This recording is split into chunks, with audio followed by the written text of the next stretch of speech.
1977 March 27 aviation హిస్టరీలోనే ఒక black day. 2 Boeing 747 flights ఢీకొట్టుకోవడంతో వందల్లో జనాలు చనిపోయారు. అసలు ఆ రోజు ఏం జరిగింది? అసలుకి ఆ 2 ఫ్లైట్స్ గ్రాండ్ కెనరియా ఎయిర్‌పోర్ట్‌లో ల్యాండ్ అవ్వాలి. కానీ అక్కడ టెర్రరిస్ట్ అటాక్ జరగడంతో ఆ 2 ఫ్లైట్స్‌ని లాస్ రోడ్స్ ఎయిర్‌పోర్ట్‌లో ల్యాండ్ చేయడానికి పర్మిషన్ ఇచ్చారు. కానీ అది మాత్రం చాలా చిన్న ఎయిర్‌పోర్ట్. దానికి తోడు అక్కడ పొగమంచు ఎక్కువగా ఉండడంతో పైలట్‌కి సరిగ్గా రూట్స్ క్లియర్ అవ్వలేదు.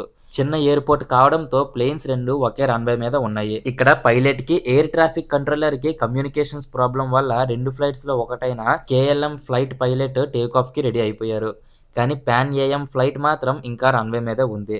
మిస్‌అండర్‌స్టాండింగ్ వల్ల కరెక్ట్‌గా సాయంత్రం 5:06కు ఈ 2 ఫ్లైట్స్ ఢీకొన్నాయి. కేఎల్ఎం ఫ్లైట్‌లో ఉన్న 248 మంది మరియు పాన్ ఏఎం ఫ్లైట్‌లో ఉన్న 396 మందిలో 335 మంది చనిపోయారు. కేవలం 61 మంది మాత్రమే ఈ ప్రమాదం నుంచి బయటపడ్డారు. మొత్తం కలిపి సుమారు 583 మంది ప్రాణాలు కోల్పోయారు. కేవలం పైలట్‌కి మరియు ఎయిర్ ట్రాఫిక్ కంట్రోలర్స్‌కి భాష మధ్య ఉన్న మిస్‌అండర్‌స్టాండింగ్ కారణంగా ఇంతమంది ప్రాణాలు కోల్పోయారు. మరి ఈ సంఘటనపై మీ అభిప్రాయం ఏంటో కామెంట్ చేయండి.